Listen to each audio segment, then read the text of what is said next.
some people they break promises, but some people they break records. Oh, And basically this week, well, not we had Chef Curry, Chef Curry in the pot, um, cooking in the pot, and he broke the record for most 3-pointers made in NBA history, beating mm, out Ray Allen.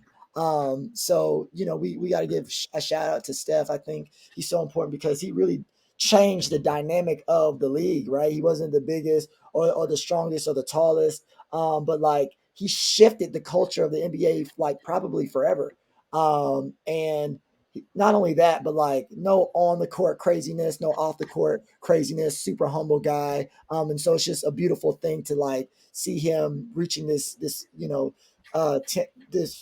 pinnacle of success. And just even his humility, he was like, people call me the greatest shooter of all time, but I didn't want to call myself that until I broke this record. Right. So like just mm. keeping that focus. And it's almost like I feel like the Warriors are sort of like they're just so good even before KD, and without him now. But I think that everyone was so used to the Warriors being on top that when everyone got injured, people were making fun of the Warriors, this, that, and the third. And Steph was just like, "Oh wow, this is hilarious to me," and I love how he's come back. And without Clay, he is eating you all for breakfast, Mhm. buffet style. He is destroying you. He is tearing you all apart. Y'all are falafels, and he's just ripping I'm and dipping y'all screaming. Not a. in his like he's dipping y'all in his sauce, fam. He's dipping Oh, y'all that's a in bar.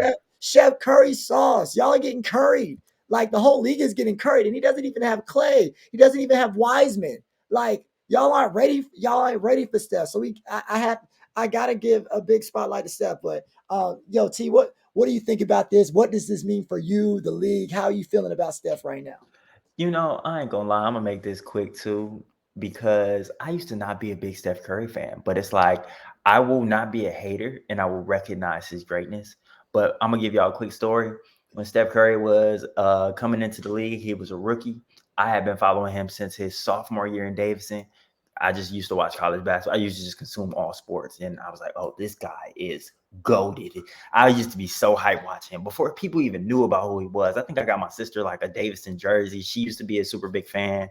And I used to live in Las Vegas, and every year they have a summer league where rookies or people come into the league play for the summer league team, and there's like a showcase.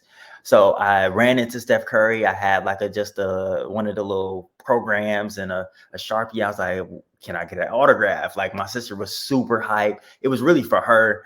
I ain't want to be no fanboy. So I was like, I'll do it for her. And she came down with me. I was like, look, my sister just really want an autograph. Like, would you be able to do it? And he was like, yeah, man, I'll do it. I'm going to do an interview right quick and then I'll do it. I was like, cool, bet, say less. And I stood there for like maybe 15 minutes. He came back from the interview and I was like, all right, would you be able to sign the autograph? He was like, no, I don't feel like it no more. And from that point, I was like, I'm cursing him. Like I was like, when I grow up, I'm really finna beat him up. That's how I really felt in my soul. I felt that for so long. So and then like his early part of his career, people didn't really know about him because he kept getting hurt. His ankles were real weak. He would always get hurt. And then he just really popped off one year. And then he just has been sky's the limit since. 2 MVPs. And those whole years, I'm like, he's a bum. I don't like him. So when LeBron beat him in 2016, like my Oh, team beat Steph Curry and we were yeah. down 3-1. That's all that I ever needed in my life. It was like just Yo. so many, just like, oh, just everything I needed in a win. Like it was the perfect win for me. But yeah, so right now I will say he's the greatest shooter ever. He's changed the game. I respect his greatness. I am not still a big fan, but I do recognize that man can shoot the ball like nobody has ever shot the ball before, and nobody ever will shoot the ball like that again.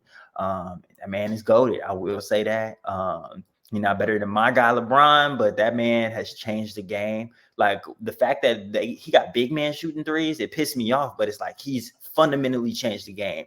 It's like the times thing, for better or for worse. It's Right. like, but he did that thing. He impacted it. Absolutely. And look, I'm gonna give all of our audience members a I guess an assignment to do. Because Steph owes you and your sister an autograph. I want y'all to. We're gonna get this clip out on our social Me media. send it to him. And yes. We no. I'm dead ass. We're gonna get this on Twitter. I need y'all to push this clip that I'm gonna send, and Steph is gonna acknowledge his wrongs and sign and send y'all that, because I feel like maybe something crazy happened in the interview. But if you promise, you gotta. You see, now he did you like Biden. You know what I'm saying? Mhm. He broke the promise to you.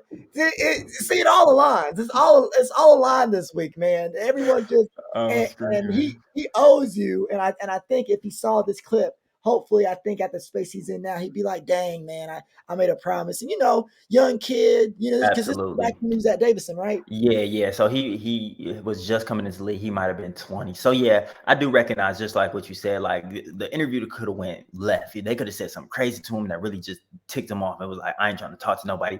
So I understand that from a human perspective, but like from a 12-year-old or 13-year-old me holding that grudge is still kind of in there a little Nah, bit. yeah, because he was still in the wrong. I think, especially because it would have been one thing if he was like, "All right, let me see how I'm feeling after this interview. If I'm feeling cool, whatever." But he said, "I'm going to do it when I get done Mhm. from this interview," and it would have taken him 2 seconds to be like, da da da da da, and take a quick picture. But so I think y'all are owed this, and one day we might even have to meet Stephen, and we might have to tell him the story. So we're gonna get the story to him. It's gonna happen, T. I have faith. I have faith in this clip.